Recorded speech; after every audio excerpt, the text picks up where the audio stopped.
Happy Sunday, my film friends. Dave the Film Junkie here. Hey, how's it going, guys? Trying to get this, I'm trying to be better at getting these box office videos out a lot quicker than I usually do. Usually it's like 8 o'clock at night. Where you been, Dave? Yeah. Usually, well, today's not been lazy. I've cleaned up my apartment, and you guys don't really care about this, so why am I talking?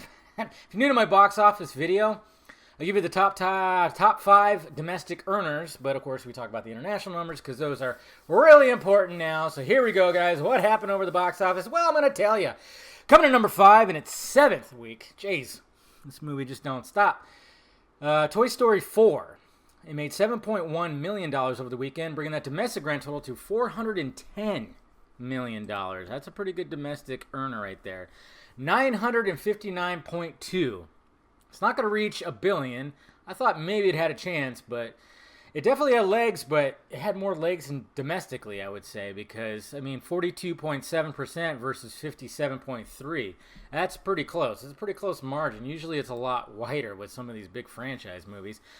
Coming to number 4 in its 5th week, SpiderMan Far From Home. And it made $7.7 million over the weekend, bringing that domestic grand total to $360.3 million. And of course, it's just still sitting above $1 billion. Hasn't reached well, I guess you could say it's pretty much at $1.1 billion now. So there you go. This movie definitely had some spider legs. Oh my God. Coming to number 3 in its 2nd week, well, it wasn't number 1 last weekend, sadly, but it should have been, for fuck's sake. Once Upon a Time in Hollywood, and it made $20 million over the weekend, bringing that domestic grand total to $78.8 million. It had a $90 million budget. Yeah, for some reason it's not getting released overseas. You'd think, the star power in this, and Tarantino, maybe they don't like Tarantino over I don't know. Because at a $90 million budget, it's still got to make some of its money back. Not to mention, I guess Quentin Tarantino gets on the front end of the box office, he gets 10%. Smart. There's a lot of things that happen with this movie, and then there's talks about a 4-hour cut that might be coming to Netflix, kind of like what they did with Hateful Eight, which I still want to watch. I plan on watching that soon. They broke down the Hateful Eight into 4 segments. 4 chapters, a little mini-series, so I want to check it out and see how that plays out. I've seen the movie before, obviously, but I just want to see how it is when they break it down like that, and of course, being longer. Then, of course, coming in, jumping the gun there, because I was trying to skip over this fucking movie. It's not, Lion King, number 2, 38.2, talk about a movie with fucking legs. Jesus Christ, this movie just will not stop. 38.2, and it's made $430.9 million domestically. And of course, it has surpassed $1 billion. That's right.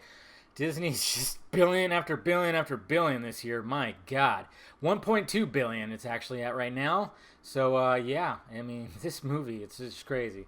Which is fine.